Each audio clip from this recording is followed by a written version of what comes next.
kasamahan ako sa aking trabaho na nagbigay po sila ng pagkakataon para makapagnegosyo.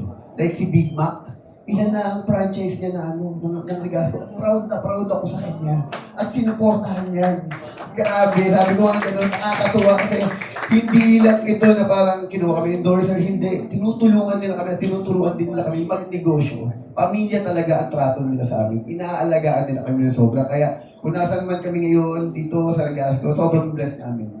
Kasi pagmamahal at pamilya ang pinakita po talaga namin sa kanila. Kaya nga po, sabi ko nga, kaya kung bakit 3 taon nandito na ako sa kanila. At proud na nagsasalita po sa inyong lahat.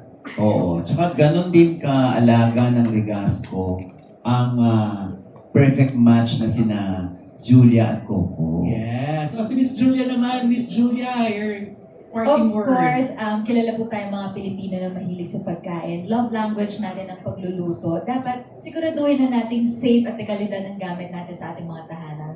Ano pa ba? Siyempre, Legasco. And of course, maraming salamat po. Itong araw na to, gaya po na sinabi po namin kanina, napaka-importante. Salamat po sa pag-welcome sa akin sa Legasco family and sa pagsuporta rin sa aming mga munting mga negosyo at syempre sa pagsuporta rin po sa aming pamilya, sa mga kaibigan po namin na kasama rin po namin sa Legasco. For everybody po, maraming salamat po sa inyong oras. Sana po, supportahan niyo po kami lagi.